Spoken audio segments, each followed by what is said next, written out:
Hello friends, welcome back to this YouTube channel. Next topic के next video में आप सभी का वेलकम।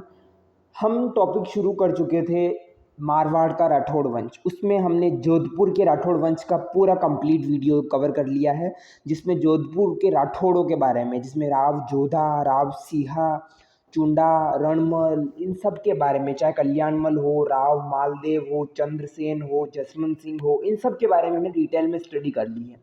प्लीज़ वो वीडियो जाकर ज़रूर देखना, अदरवाइज आपको सेकंड समझ में नहीं आएगा। वैसे आ भी सकता है क्योंकि दोनों इतने ज़्यादा इंटरकनेक्ट नहीं है। आज हम पढ़ेंगे बीकानेर का राठौड़ वंश। छोटा सा है, 5-6 राजाओं के बारे में पढ़ेंगे और ये टॉपिक खत्म हो जाएगा। उसके बाद मेवाड़ खत्म, मारवाड़ खत्म। यस, बहुत बड़े बड़े टॉपिक खत्म हो जाएंगे। मेवाड़ और मारवाड़ को कवर करने के बाद फिर हम चौहानों की तरफ चलेंगे। उसके पहले हम कुछ और टॉपिक्स भी लेके आएंगे, क्योंकि शासक के बारे में इतना कंटिन्यूसली पढ़ना थोड़ा बोरिंग लग सकता है आपको, लेकिन चौहान पढ़ेंगे सारे, अजमेर के चौहान, शाकंभरी के चौहान, रणथंभौर के, जालोर के, सभी के चौहान पढ़ेंगे। देन लास्ट में हम जो है कछवाहा, आमेर के बारे में पढ़ेंगे। लेकिन ये अभी बहुत टाइम है, सीरीज चलती रहेगी।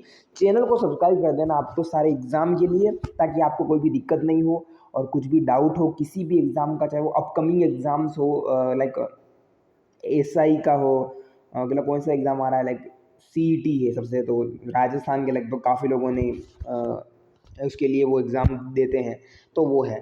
तो आज हम बीकानेर का राठौड़ वंश शुरू करते हैं। सभी बीकानेर राठौड़ वंश के शासक एक ही वीडियो में कवर हो जाएंगे। लेट्स शुरू करते हैं बीकानेर का राठौड़ वंश।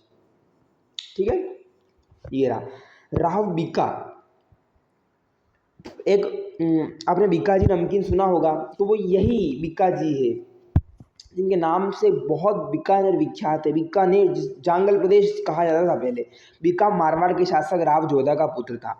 राव जोधा जो है, हमने जोधपुर के बसाए टाइम देखा था। जोधपुर जिन्होंने बसाया, जिन्होंने पहाड़ी के ऊपर, यानी कि चिड़िया टुक पहाड़ी के ऊपर जो है वो मेहरानगढ़ दुर्ग का निर्माण करवाया, वो राव जोधा के बेटा जो है वो बनते हैं शासक। और राव जोधा के जो पुत्र है उनका नाम होता है राव बीका जी, और बीका जी बसाते हैं बीकानेर। हालांकि बहुत डिटेल में है इनका।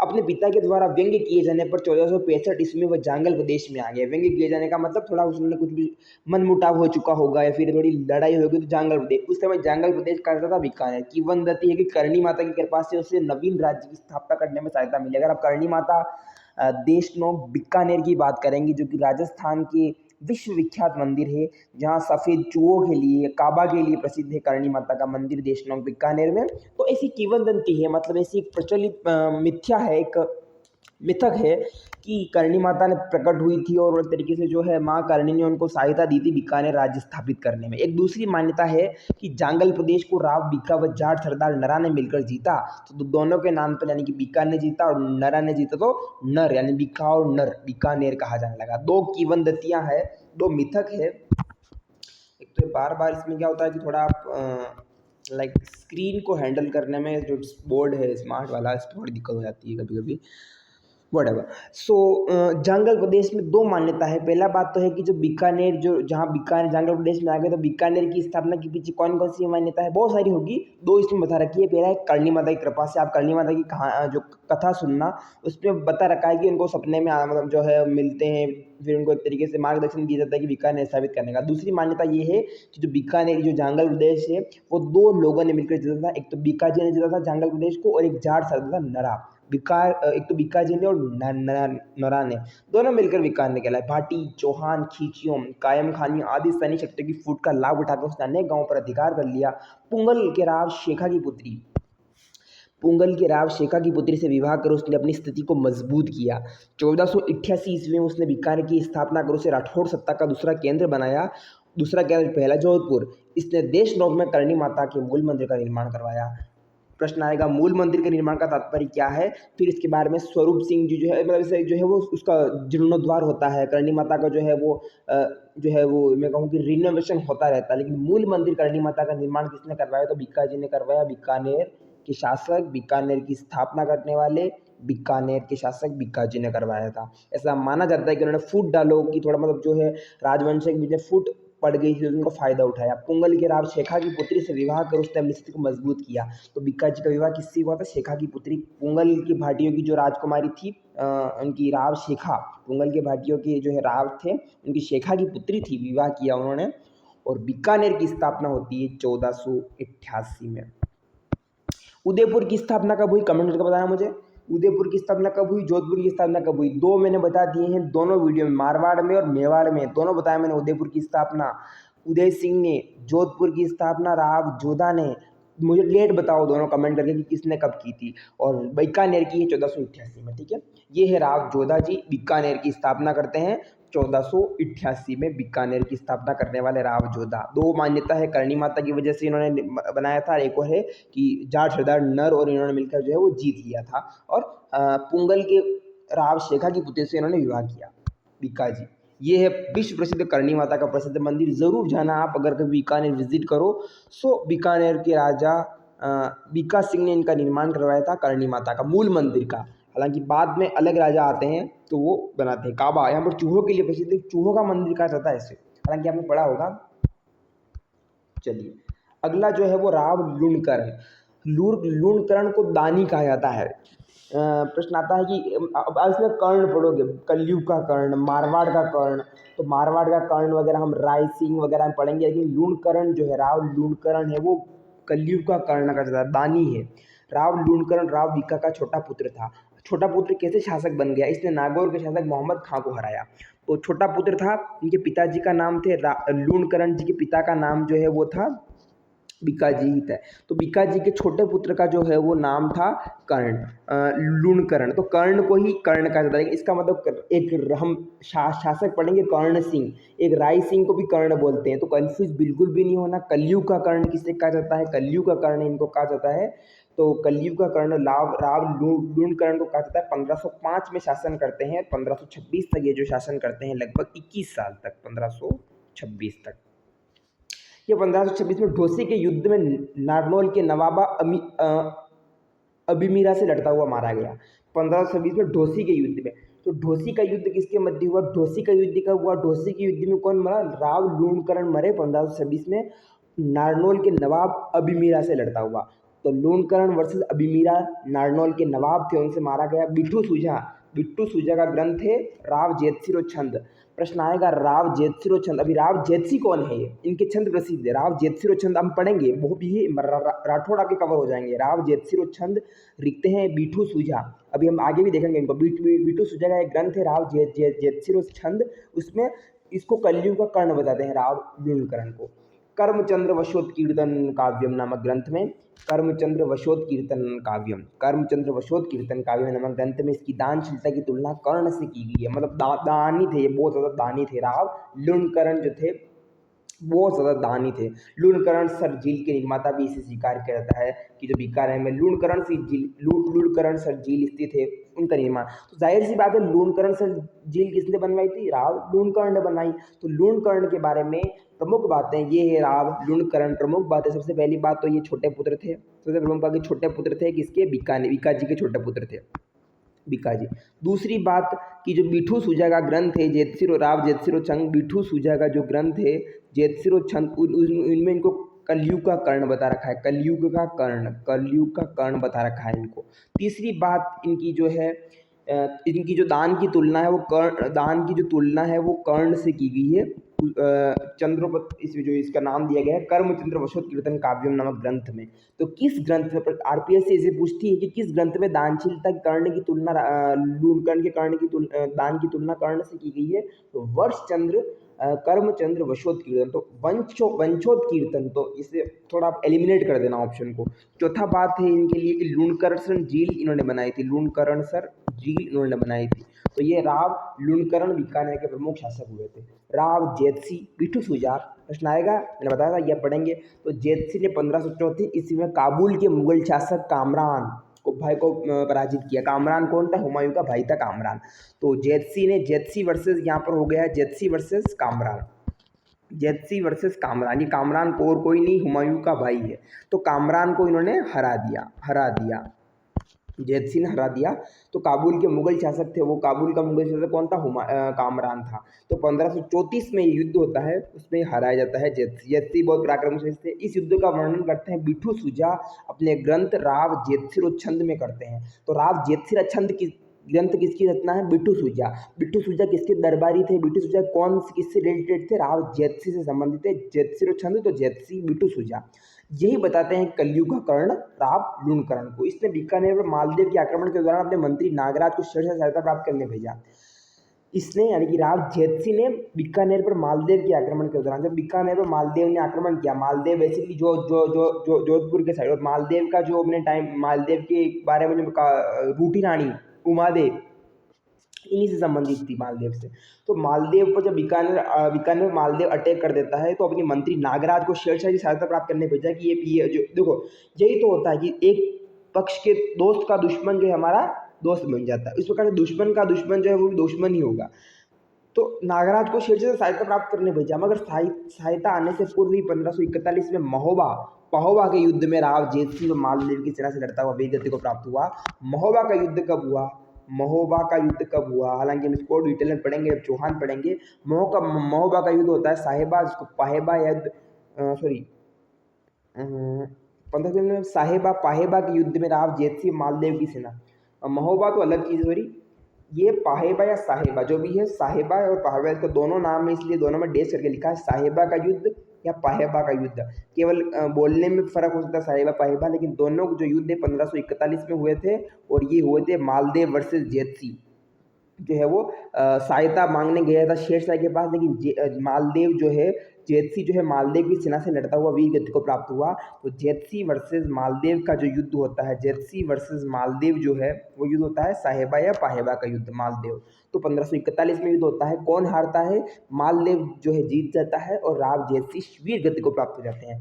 जेतसी के बारे में 1526 में शासक, 1541 में इनका मृत्यु हो जाती है। क्या क्या प्रमुख बातें हैं? काबुल के मुगल शासक कामरान, हुमायूं का भाई था, काबुल के मुगल शासक, 1534 में उसको पराजित किया। जेतसी भी बहुत पराक्रमी थे। पहली बात तो इनके जो इनके टाइम में थे वो बिट्टू सुजा थे। राव जेतसिरोच्छंद युद्ध का वर्णन करते हैं, और वो कल्याणमल लूणकरण को आधुनिक युग का कर्ण मानते हैं। मुगल शासक कामरान को 1534 में पराजित किया। इसके अलावा जब बीकानेर पर मालदेव अटैक करता है, तो ये शेरशाह के पास सहायता प्राप्त करने के लिए अपने मंत्री को भेजता है नागराज। नागराज को कहाँ भेजा जाता है? शेरशाह के पास। सहायता तो बाद में मिलती, लेकिन 1541 में एक युद्ध हो जाता है साहेबा पाहेबा का युद्ध, जोधपुर में होता है। जोधपुर साहेबा पाहेबा याद रखना। महोबा का युद्ध अलग चीज़ है। राव जेतसी मालदेव की सेना से लड़ता हुआ वीरगति को प्राप्त होते हैं। ये है राव जेतसिरोच्छंद। राव जेतसिरोच्छंद जो है वो ये लिखते हैं बिठू सुजा। राव जेतसिरोच्छंद छंद।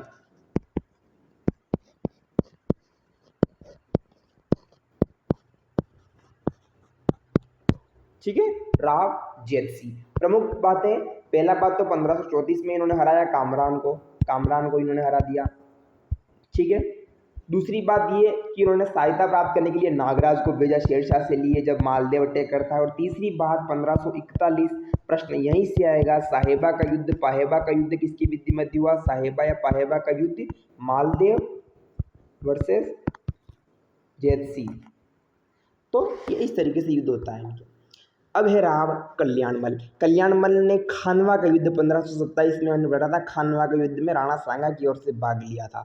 तो राणा सांगा की ओर से भाग लिया, तो राव कल्याणमल सहायता करते हैं मेवाड़ शासक राणा सांगा की। हम जब सांगा के बारे में पढ़ा था, खानवा का युद्ध 1527। खातौली का युद्ध कब हुआ? कमेंट में बताना। 1517 में खातौली का युद्ध होता है, ठीक है। 27 में खानवा का युद्ध होता है। एक और 17 में बयाना का युद्ध भी होता है। तो कल्याणमल ने खानवा के युद्ध में राणा सांगा की ओर से भाग लिया। कल्याणमल की पहली उपलब्धि तो ये, कल्याणमल गद्दार नहीं थे। कल्याणमल ने 1544 में गिरी सुमेल के युद्ध में मालदेव के विरुद्ध शेरशाह की ओर से भाग लिया, मालदेव के विरुद्ध भाग लिया। क्योंकि बीकानेर और जोधपुर के बीच में आपको पता होगा कि कल्याणमल जो है, उनको पता होगा कि जो जेतसी मारा जाते हैं, तो मालदेव के विरुद्ध ये राठौड़ी शासक हो जाते हैं। तो गिरी सुमेल का युद्ध 1544 इन्हीं के टाइम पे हुआ था। 1527 के युद्ध में इन्होंने भाग लिया,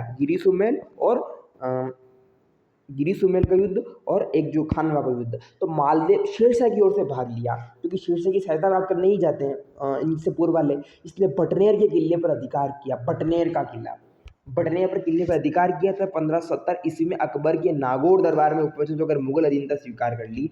मुगल अधीनता स्वीकार कर ली, करेंगे ही बेसिकली, क्योंकि भाई बात सुनो, उसने शेरशाह की ओर से वो सपोर्ट कर रहे हैं, शेरशाह की ओर से भाग ले रहे युद्ध में गिरी सुमेल में मालदेव के विरुद्ध में। तो 1537 में अकबर में नागौर दरबार लगता था, अकबर के टाइम नागौर का दरबार। उस समय कहा कि मैं तो आपका गुलाम।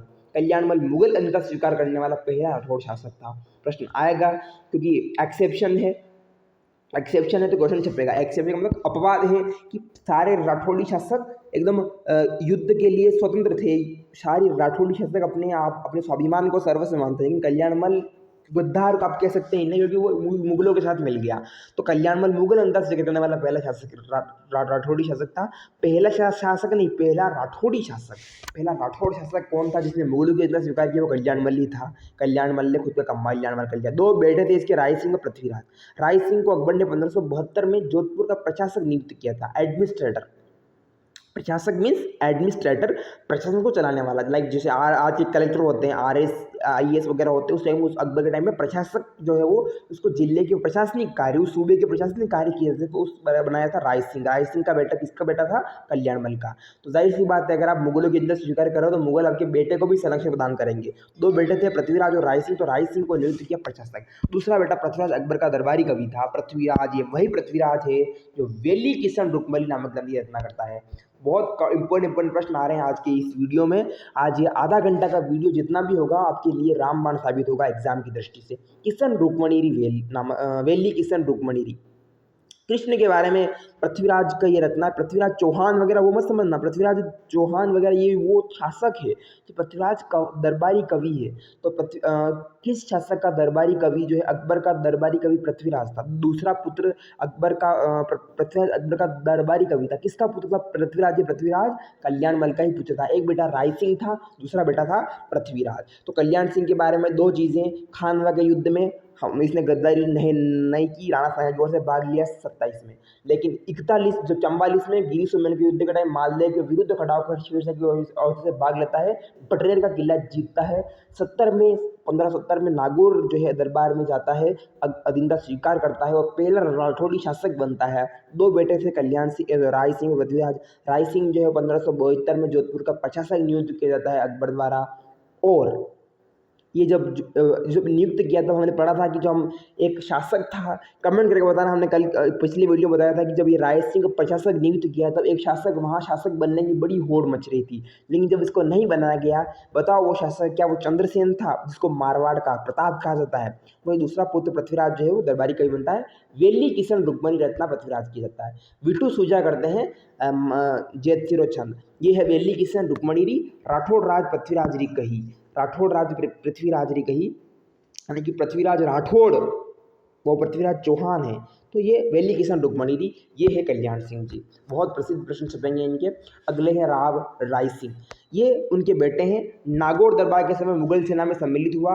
अकबर के गुजरात अभियान व कंधार अभियान में अपनी वीरता दिखाई। और ये किसके बेटे हैं? ये कल्याण सिंह जी के बेटे हैं। कल्याण सिंह जी वही जिन्होंने मुगलों की अधीनता स्वीकार कर ली 1570 में, और वो खानवा के युद्ध में और गिरी सुमेल के युद्ध में भाग लेते हैं। अकबर ने 1572 में से जोधपुर का प्रशासक नियुक्त किया।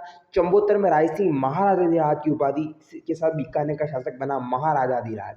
तो प्रश्न आएगा बीकानेर का महाराजाधिराज कौन बना था 1574 में? वो 1574 में, जब 75 में नागौर दरबार याद रखना, 74 में जो है 74 में जो है महाराजाधिराज कौन बनता है? महाराजाधिराज बनता है बीकानेर का शासक राय सिंह।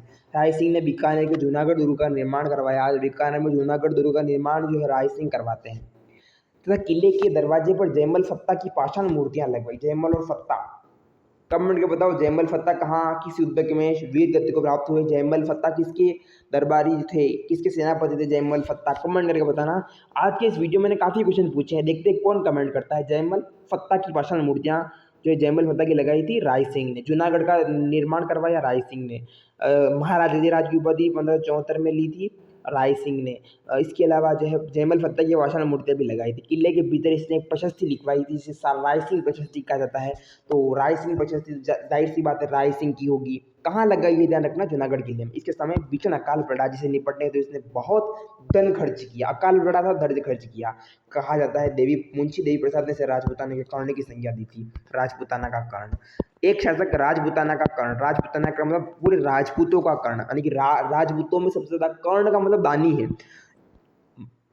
कलयुग का कर्ण लूण कर्ण से कलयुग का कर्ण, आज का युग का कर्ण ही कलयुग का कर्ण है, वो बताते हैं, बिट्टू सूजा बताते हैं। लेकिन मुंशी देवी प्रसाद इसे राजपूताना कहेंगे, राजपूतों में सबसे ज्यादा दानी मानते हैं तो राजपूताना का कर्ण मानते हैं, वो मानते हैं राय सिंह को। राय सिंह राजपूताना का कर्ण। लूणकरण सर लूणकरण वो भी कर्ण है, वो कलयुग के कर्ण है। लूणकरण कलयुग के कर्ण और राजपूताना राय सिंह राजपूताना के कर्ण। मुंशी देवी प्रसाद जो है वो इनको मानते हैं राजपूताना के कर्ण।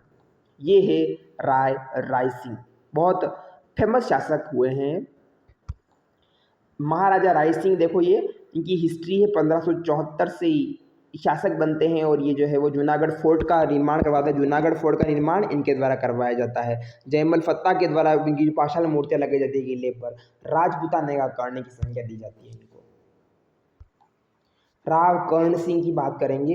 राव कर्ण सिंह ने मुगल सम्राट शाहजहां के, तब ये भी कर्ण सिंह है, इनको भी कर्ण कहा जाता है। इनको अलग प्रकार से आप कंफ्यूज बिल्कुल नहीं होना, इनका नाम कर्ण सिंह है, लेकिन ना तो इनको मारवाड़ का मतलब राजपूताना का कर्ण कहते हैं, ना कलयुग का कर्ण। कलयुग का कर्ण लोणकरण सर और राजपूताना का कर्ण कहते हैं राय सिंह को। लेकिन जो कर्ण सिंह बनते हैं वो मुगल सम्राट शाहजहां के दक्षिण अभियान में महत्वपूर्ण भूमिका निभाई। इसका मतलब ये भी शाहजहां से मिल गया। जाखड़िया गांव के सीमा विवाद को लेकर इसका नागौर के शासक अमर सिंह से युद्ध हुआ, जो मतीरे की राड़ के नाम से जाना जाता है। मतीरे की राड़ कब हुई? मतीरे की राड़ जो है, मतीरे की राड़ का मतलब एक मतीरा है, मतीरा होता है देखा होगा तरबूज जैसे टाइप से। तो मतीरे की जो राड़ होता है वो होती है अमर सिंह, नागौर का शासक अमर सिंह राठौड़, अमर सिंह से युद्ध। और जो मतीरे की राड़ का था तो अमर सिंह, कर्ण सिंह और अमर सिंह, तो बार बार देखा ही होगा। मतीरे की युद्ध कब होता है याद रखना, 1642 से होता है 44 तक। 1642 से 44 तक युद्ध होता है मतीरे की राड़। वर्सेस में देखें तो अमर सिंह वर्सेस क्या नाम है इनका, कर्ण सिंह। तो कर्ण सिंह अमर सिंह की युद्ध हुआ। उस समय मुगल उत्तराधिकार के समय कर्ण सिंह तटस्थ रहा। अच्छी बात है, किसी के साथ सहायता नहीं दी, मगर युद्ध में औरंगजेब का पलटा भारी देकर अपने पुत्र पद्म सिंह व केसरी सिंह को औरंगजेब की सहायता भेजा। ये भी कम नहीं थे भाई साहब। पहले तो तटस्थ रहे, क्योंकि उनको पता था कि कोई भी किसी की साइड रहा और कोई भी शासक बन गया तो मेरी तो हालत खराब हो जाएगी। लेकिन औरंगजेब, जब उसको लगा कि औरंगजेब का पलटा भारी है, तो अपने पुत्र पद्म सिंह और केसरी सिंह को औरंगजेब की सहायता के लिए भेज दिया कि हाँ हम आपकी साइड है। औरंगजेब के शासक बनने के उपरांत वो उसकी सेवा में चला गया। जाहिर सी बात है, आप किसी को सपोर्ट कर रहे हो और वो जीत जाता है, वो शासक बन जाता है, आपको तो फायदा है। चिंतामणि भट्ट के ग्रंथ शक सप्तति, प्रश्न आएगा शुक सप्तति किसका ग्रंथ है? चिंतामणि भट्ट। शुक सप्तति से चिंतामणि भट्ट। कर्ण सिंह को जांगलधर बादशाह कहा गया। जांगलधर बादशाह कर्ण सिंह ने साहित्य कल्पद्रुमु और उसके दरबारी विद्वान गंगानंद मैथिल ने कर्ण भूषण और काव्य डाकिनी नामक ग्रंथ लिखे हैं। बहुत प्रसिद्ध प्रश्न छपेंगे यहाँ से, अलग अलग प्रश्न छपेंगे। चिंतामणि भट्ट का ग्रंथ है शुक सप्तति। क्या नाम है? चिंतामणि भट्ट के ग्रंथ का नाम शुक सप्तति है। चिंतामणि भट्ट के ग्रंथ का नाम क्या नाम है? शुक सप्तति। इस समय इस जो शुक सप्तति में चिंतामणि भट्ट के ग्रंथ का नाम शुक सप्तति, जिसमें बताया गया है कि कर्ण सिंह को जांगलधर का बादशाह। देखो कर्ण तो पता लगे, इनको कर्ण नहीं कहते, इनको बादशाह कहते हैं, जांगलधर का बादशाह। तो जांगलधर यानी कि बीकानेर, जांगल प्रदेश बीकानेर, जांगलधर का बादशाह किसे कहा गया? वो कर्ण सिंह को कहा गया। प्रश्न ये तो सबको पता है, वन लाइनर में आप कैसे कहोगे कि जांगलधर का बादशाह बराबर कर्ण सिंह। किसने बता रखा है? शुक सप्तति में बता रखा है, चिंतामणि भट्ट का ग्रंथ है। कर्ण सिंह जो है कर्ण सिंह ने साहित्यिक कल्पद्रुमु उसके दरबारी विद्वान थे। कर्ण सिंह के दरबारी विद्वान थे गंगानंद मैथिल ने कर्ण भूषण और काव्य डाकिनी। तो काव्य डाकिनी ग्रंथ की रचना कर्ण भूषण और काव्य डाकिनी नामक ग्रंथ की रचना गंगानंद मैथिल ने की थी। प्रश्न आता है गंगानंद मैथिल की रचना कौन सी है? काव्य डाकिनी, गंगानंद मैथिल और कर्ण भूषण। कर्ण है तो गंगानंद, तो कर्ण मतलब कर्ण सिंह और भूषण, काव्य डाकिनी ये सभी गंगानंद मैथिल के हैं। साहित्य कल्पद्रुमु कर्ण सिंह ने साहित्य कल्पद्रुमु उसके दरबारी कवि विद्वान गंगानंद मैथिल ने कर्ण भूषण और काव्य डाकिनी नामक ग्रंथ लिखे। तो कर्ण सिंह ने खुद कौन सा ग्रंथ लिखा? साहित्य कल्पद्रुमु। किसका ग्रंथ? साहित्य कल्पद्रुमु। कर्ण सिंह है तो कल्पद्रुमु है। इसके अलावा मतीरे की राड़ होती है अमर सिंह और कर्ण सिंह के मध्य 1642 से 44 के मध्य में। दो पुत्र को भेजता है औरंगजेब की सहायता के लिए। किसका सपोर्ट किया था? औरंगजेब का, पद्म सिंह और केसर सिंह को। बहुत प्रसिद्ध है इनके इनके इनके लिए ग्रंथ बहुत प्रसिद्ध है। इनके ग्रंथ याद रखना, ये है राम कर्ण सिंह, और ये युद्ध करते हैं मतीरे की राड़। मतीरे की राड़ इनका बहुत, मतीरे की राड़ आता ही आप समझ जाना। मतीरे की राड़ जो है, मतीरे की राड़ होती है अमर सिंह वर्सेस कर्ण सिंह 1642 से 44 तक। ग्रंथ में एक बार और रिपीट करना चाहूँगा, इनके ग्रंथ जो है, इनके ग्रंथ, पहली बात तो इनका जो दरबारी जो कवि था, दरबारी जो था वो था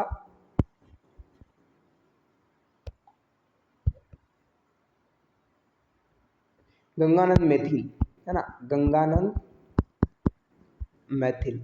तो गंगानंद मैथिल जो है वो दरबारी कवि था, जो कि लिखता है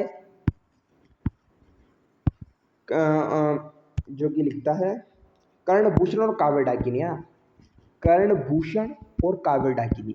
तो काव्य डाकिनी ये जो है इनके द्वारा लिखे जाते हैं, इनके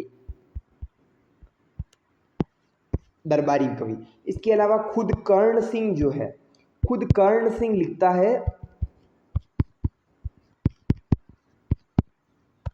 खुद कर्ण सिंह के द्वारा लिखा जाता है साहित्य कल्पद्रुम,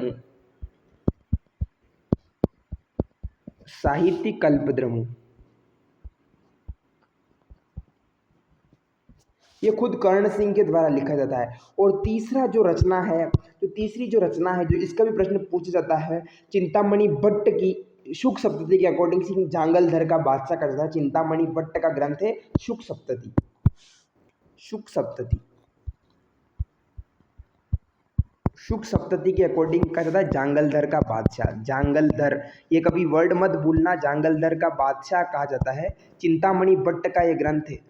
मैं आपको ये भी लिखना चाहूँगा चिंतामणि भट्ट, ताकि आपको भूले नहीं कि किसका ग्रंथ है, चिंतामणि भट्ट। ठीक है, ये तीन चीजें याद रखना। दरबारी कवि था गंगानंद मैथिल, गंगानंद मैथिल किसका दरबारी कवि था? कर्ण सिंह। इसकी दो रचना है, कर्णभूषण और काव्य डाकिनी।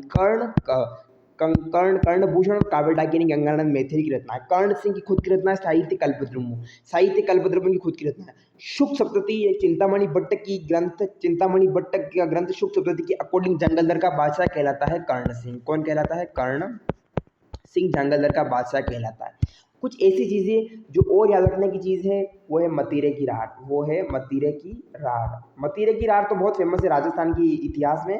मतीरे की राड़ अमर सिंह वर्सेस अमर सिंह, नागौर का शासक था, और कर्ण सिंह, इनके बीच में होती है 1642 से 44 के, 1642 से 44 तक मतीरे की राड़। कर्ण सिंह का ग्रंथ साहित्य कल्पद्रुम, शुक सप्तती जांगलधर का बादशाह, और चिंतामणि भट्ट का है, और दरबारी कवि गंगानंद मैथिल।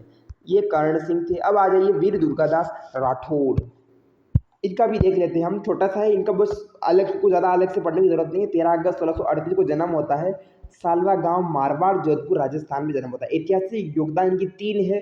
मारवाड़ की इन्होंने रक्षा की थी। जसवंत सिंह की जब मृत्यु हुई थी तब दुर्गादास ने मारवाड़ को मुगलों के अधिकार से असफल कर दिया। जसवंत सिंह हमने पढ़ा था पिछले में, जब उनकी मृत्यु हो जाती तब उसका जो संरक्षण बनाया जाता है अमर सिंह दुर्गादास द्वारा किया जाता है। तो दुर्गादास राठौड़ ने क्या किया? दुर्गादास राठौड़ ने जो है मारवाड़ की रक्षा जोधपुर से की। जोधपुर के शासक थे। तो जब जसवंत सिंह की मृत्यु हो जाती है तो पता आपको, मृत्यु होने के बाद जो है मुगल अटैक करने की सोचते हैं, तो उनको बचाते हैं। पहली बात तो औरंगजेब को खुली चुनौती देते हैं। उन्होंने अजीत सिंह, जसवंत सिंह के पुत्र को राजा बनाने के लिए मुगलों के खिलाफ 30 वर्षों तक संघर्ष किया। इनको कहते हैं वीर दुर्गादास। जिस प्रकार से हम कहते हैं ना कि मेवाड़ की पन्नादाई जो है, मेवाड़ की जो दासी है पन्नादाई कहलाती है, जो उदय सिंह को शासक जो है बना देती है अपने पुत्र चंदन का बलिदान देकर। उसी प्रकार से ये मारवाड़ के जो है वो पन्नाधारी कहलाते हैं। इस तरीके से हम, ऐसा ही कुछ था, ऐसा क्वेश्चन आप याद रखना। मारवाड़ के वही, क्योंकि अजीत सिंह यानी कि जसवंत सिंह के पुत्र को राजा बनाने के लिए मुगलों के खिलाफ 30 वर्षों तक संघर्ष करते हैं। जसवंत सिंह को राजा बनाने के, जसवंत सिंह के पुत्र, जसवंत सिंह से इनको बहुत अच्छा लगाव था। उनके पुत्र अजीत सिंह, अजीत सिंह को शासक बनाने के लिए दुर्गादास राठौड़ संघर्ष करते हैं। वीरता और त्याग, उनके अदम्य साहस, कर्तव्य निष्ठा और कूटनीतिक कौशल के लिए जाना जाता है। और उनके घोड़े का नाम अर्बुद था। अर्बुद किसके घोड़े का नाम था? महाराणा प्रताप का पूरी दुनिया जानती थी। अर्बुद जो घोड़े का नाम, वो अमर सिंह राठौड़ के, सॉरी, दुर्गादास राठौड़ के घोड़े का नाम था अर्बुद। किनका नाम था? अर्बुद। ये घोड़ा जो है ये अर्बुद है। ये अर्बुद है, और ये हमारे अमर सिंह जी राठौड़, दुर्गादास राठौड़ है, वीर दुर्गादास राठौड़, राठौड़ों के इतिहास के सबसे प्रमुख शासक, और ऐसा ऐसा राठौड़ी शासक जिन्होंने मुगलों के अंदर स्वीकार की थी वो कल्याणमल था। ठीक है, तो ये थे हमारे दुर्गादास राठौड़। जसवंत सिंह को राजा बनाने के लिए, जसवंत सिंह के पुत्र को अजीत सिंह, जसवंत सिंह का पुत्र अजीत सिंह को राजा बनाने के लिए मुगलों के खिलाफ संघर्ष करते हैं, और मृत्यु के बाद भी इनको इस तरीके से करते रहते हैं। तो ये है दुर्गादास राठौड़, और ये हमारा हो गया लगभग आधे घंटे में बीकानेर के राठौड़ वंश कंप्लीट। आई होप कि आपको वीडियो पसंद आया होगा। लाइक चैनल को सब्सक्राइब कर देना, ज़्यादा से ज़्यादा शेयर करना, कुछ भी डाउट हो तो आप पूछ सकते हो। और अब हम नया टॉपिक लेकर आएंगे, मेवाड़ कंप्लीट, मारवाड़ कंप्लीट। आज हमने सीक्वेंस में क्या क्या पढ़ा? सीक्वेंस में सबसे पहले हमने पढ़ा था राव बीका जी। राव बीका के बाद हमने एक बार ब्रीफली रिवीजन राव बीका पढ़ा। राव बीका के बाद हमने पढ़ा लूणकरण, जो कि कलयुग का कर्ण, राव बीका, देन लूणकरण। लूणकरण के बाद हमने जो है राव जैतसी, बिट्टू सुरजा के बारे में, राव जैतसी, राव कल्याणमल, सबसे प्रमुख राव कल्याणमल, राव राय सिंह, राव कल्याणमल, राय सिंह, और अभी लास्ट में जो हमने पढ़ा था मतीरे की रानी की कर्ण सिंह। ठीक है, और दुर्गादास राठौड़। तो इस तरीके से ये कंप्लीट हो गया। आई होप को पसंद आया होगा। सीक्वेंस ज़रूर याद रखना आप, बीका जी के से लगाकर जो है राठौड़ तक, कर्ण सिंह तक। मिलते हैं अगले वीडियो में। Thank you, bye bye, Tata.